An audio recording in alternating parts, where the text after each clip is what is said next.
Hello दोस्तों, नमस्ते। यदि आप वीडियो पे नए हैं तो चैनल को सब्सक्राइब कर ले, वीडियो को शेयर करना, लाइक करना ना भूलें। तो आज हम बात करेंगे कि जनसंख्या का व्यावसायिक संरचना। तो जैसे कि आपको पता है कि मनुष्य की 3 प्रमुख आर्थिक क्रियाएं हैं।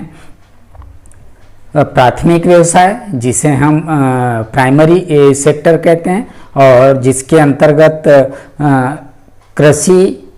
कृषि मजदूर, पशु संवर्धन, वन संकलन और मछली पालन का समावेश है, और साथ साथ खनिज व्यवसाय का समावेश है। प्राइमरी सेक्टर में cultivator, agriculture labour, live stock, forestry और फिशरी, और उसके साथ साथ माइनिंग का समावेश होता है। दूसरा आर्थिक क्रिया है जिसको हम कहेंगे सेकेंडरी सेक्टर या द्वितीय आर्थिक व्यवसाय। इसमें प्रमुखतः मैन्युफैक्चरिंग और कंस्ट्रक्शन का समावेश होता है, उद्योग और बांधकाम का समावेश होता है। एंड नंबर 3 जो है तृतीय सर्विस सेक्टर्स या सेवा क्षेत्र जिसको हम कहेंगे टर्सरी सेक्टर्स। इसमें ट्रेड एंड कॉमर्स मतलब व्यापार एवं वाणिज्य, यातायात, ट्रांसपोर्टेशन, स्टोरेज भंडारण और कम्युनिकेशन संदेश वहन और अन्य सेवाओं का समावेश होता है। एंड 4th सेक्टर्स का और चतुर्थ आर्थिक व्यवसाय। तो इस तरीके से हम आर्थिक क्रियाओं को प्राथमिक, द्वितीय, तृतीय और चतुर्थ आर्थिक क्रियाओं में वर्गीकृत करते हैं। तो देन हम यदि कार्यशील जनसंख्या की बात करें या वर्किंग पॉपुलेशन की बात करें तो वर्किंग पॉपुलेशन ऐसे व्यक्ति जिनकी आयु 15 से लेकर 59 वर्ष के बीच हो, और तो इस कैटेगरी के, चाहे वो स्त्री हो या पुरुष हो, इन्हीं को हम कहते हैं वर्किंग पॉपुलेशन। और ये जो वर्किंग पॉपुलेशन है इन आर्थिक क्रियाओं में अपना योगदान देता है या आपको मतलब इन्वेस्ट करता है अपने श्रम को। तो हमको ये देखना होगा कि आर्थिक क्रिया और कार्यरत जनसंख्या के बीच में क्या संबंध है या व्यावसायिक संरचना के बीच में क्या संबंध है। तो आप देख पाएंगे या समझ पाएंगे कि जो कार्यरत जनसंख्या है वो किस व्यवसाय में लगे हुए हैं, इस पर उस देश का विकास दर निर्भर करता है या उस देश का विकास दर निर्धारित होता है कि जैसे कि, और इसीलिए व्यावसायिक संरचना को किसी देश के आर्थिक विकास का सूचक माना जाता है कि वो किस व्यवसाय में मतलब एंगेज है। तो यदि हम यहाँ पर देखें कि द्वितीय और तृतीय व्यवसाय में जब किसी देश में ज़्यादा जनसंख्या अगर एंगेज है, ज़्यादा जनसंख्या लगी हुई है, तो ऐसे देश में उद्योगों का विकास होगा और साथ साथ आधारभूत जो सुख सुविधाएं हैं उनका विकास होगा। मतलब कि वो देश जो तृतीय और द्वितीय व्यवसाय में है तो ऐसे देश निश्चित है कि विकसित माने जाएंगे या डेवलपिंग माने जाएंगे। और ऐसे देश जिन देशों में कार्यरत जनसंख्या का एक बड़ा हिस्सा अगर एग्रीकल्चर क्षेत्र में है या प्राइमरी सेक्टर्स में, तो ऐसे देश को या ऐसे कंट्री को हम विकसनशील या अर्धविकसित देश या अंडर डेवलपिंग कंट्री या डेवलपिंग कंट्री कहेंगे। तो इस तरीके से हम कहीं ना कहीं व्यावसायिक संरचना के आधार पर वह किस सेवा क्षेत्र में, किस व्यवसाय में कितने लोगों की जनसंख्या लगी हुई है, इस आधार पर हम वहाँ के आर्थिक विकास को फाइंड आउट कर सकते हैं। तो इसी को ध्यान में रखते हुए हम ये देखेंगे आज कि भारत के संदर्भ में भारत का जो व्यावसायिक संरचना है, वो सर्विस स्ट्रक्चर जो है वो कैसा है, इसको आइए चलते हैं टेबल के द्वारा समझने की कोशिश कर। दोस्तों, occupational structure of India Bharat में व्यावसायिक संरचना के आधार पर जनसंख्या लगे हुए हैं, उसको जो कार्यरत जनसंख्या जो लगी हुई है, वर्किंग पॉपुलेशन लगी हुई है, उसको हम इस सारणी के द्वारा या टेबल के द्वारा देख पाएंगे। जैसे हम 1901 की बात करें, 901 की बात करें, तो 1901 में आप देख पाएंगे कि भारत में 71.9% पॉपुलेशन एग्रीकल्चर क्षेत्र में कार्य कर रहे थे या एग्रीकल्चर सेक्टर्स में समावेश उनका हो रहा था कुल कार्यशील जनसंख्या में से। जबकि 1951 में देखें तो वो थोड़ा बढ़कर 72.7% हुआ है। देन 1961 में वो थोड़ा घटकर 72.3% हुआ है। देन 1971 में वो बढ़कर 72.6% हुआ है। एंड तो देखिए 91 से लेके तो 71 तक जो भारत में जो स्थिति देख पाएंगे आप, वो कृषि क्षेत्र में जो कार्यशील जो जनसंख्या थी वो लगातार बढ़ रही थी, या इनकी जो जनसंख्या है वो ज़्यादा थी, क्योंकि हमारा देश कृषि प्रधान देश है और कृषि प्रधान देश होने के कारण यहाँ पर अधिकांश जनसंख्या या अधिकांश कार्यशील जनसंख्या कृषि संबंधी क्षेत्र में जुड़े हुए हैं, जिसको हम प्राथमिक व्यवसाय कहते हैं। अब 1981 में देखेंगे कि ये थोड़ा घटकर 69.4 हुआ है और फिर 1991 में 67.4 हुआ है।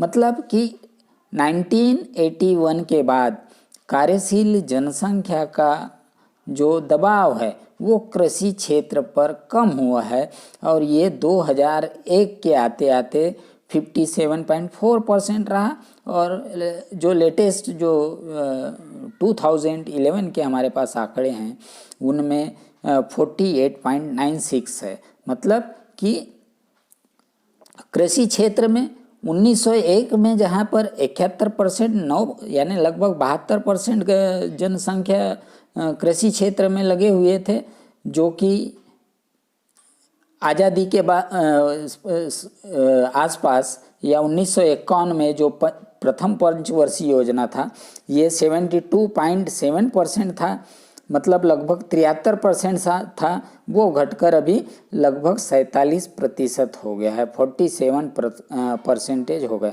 तो इससे ये समझ में आ रहा है कि जैसे जैसे समय बीत रहा है, जैसे जैसे टाइम बीत रहा है और हम विकास की ओर आते जा रहे हैं, तो वैसे वैसे कृषि क्षेत्र में कार्यरत जनसंख्या का या कृषि क्षेत्र में जो वर्किंग पॉपुलेशन का जो हिस्सेदारी है वो कम हो रहा है। तो इसमें यदि आप देखेंगे 2001 के आंकड़े में तो ओवरऑल प्राइमरी सेक्टर्स में 48.96% है, जिसमें किसानों की संख्या 26.4% है और किसान मजदूरों की संख्या 20.3% है, और जिसमें पशुधन चाहे वन हो चाहे मछली पालन हो ऐसे क्षेत्रों में जो वर्किंग करने वाले लोगों की संख्या 1.5% है और खनिज उद्योग में जो है 0.8% लोग ऑलरेडी एंगेज है। तो यहाँ पर आप देखेंगे कि मुख्यतः प्राइमरी सेक्टर्स में एग्रीकल्चर लेबर, जिसको हम कहते हैं कृषि मजदूर, और किसानों का समावेश ही ज़्यादा है। और इन दोनों का यदि हम देखें तो लगभग 47% के आसपास यानी 47% के आसपास लोग प्राइमरी सेक्टर्स में हैं। उसी तरीके से सेकेंडरी सेक्टर्स की बात करें, जिसमें खासकर उद्योग और बांधकाम आता है, मैन्युफैक्चरिंग और बांधकाम आता है, तो इसमें आप देख पाएंगे कि 1901 में जहाँ पर 12.5% पॉपुलेशन ही उद्योग और बांधकाम में लगे हुए थे, वो आज धीरे धीरे बढ़कर 23.52% हो गया। मतलब यहाँ पर सेकेंडरी सेक्टर्स में लोगों की भागीदारी खास करके 1951 के बाद में बढ़ा है। 1991 के बाद बढ़ा है, क्योंकि 1991 में 12.1% लोग इन क्षेत्रों में कार्य कर रहे थे, जो बढ़कर 2001 में 16.8% हुआ, 17% के करीब हुआ, और 11 में आके वो 24% के आसपास हुआ। तो इसका मुख्य कारण क्या रहा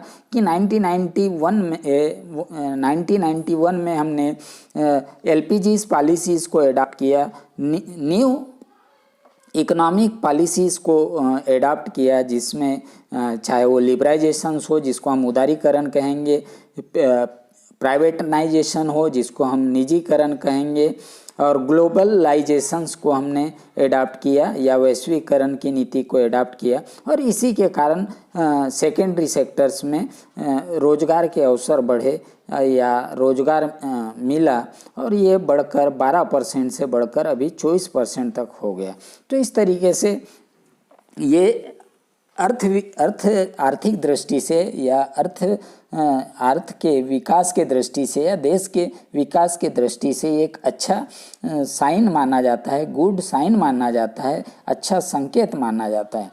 अब उसी प्रकार आप टर्सरी सेक्टर्स को देखेंगे, जिसे हम कहते हैं तृतीय व्यवसाय। तो तृतीय व्यवसाय में ट्रेड एंड कॉमर्स का, व्यापार और वाणिज्य का, और साथ साथ ट्रांसपोर्ट जिसको हम यातायात कहेंगे, स्टोरेज, भंडारण एंड कम्युनिकेशन जिसको संदेशवहन कहेंगे, और अन्य सेवाओं का समावेश तृतीय व्यवसाय में होता है। तो आप देखेंगे कि 1901 में भारत में 15.6% लोग कार्यरत थे तृतीय क्षेत्र में, जो 1951 में ये जो अनुपात है या परसेंटेज है वो 17.3 हुआ।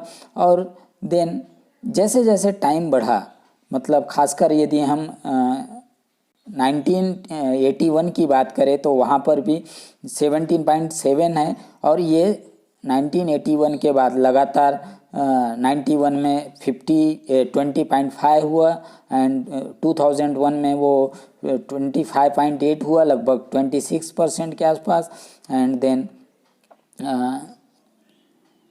2011 में ये लगभग 27.52% हुआ। तो यहाँ पर आप देख रहे हैं कि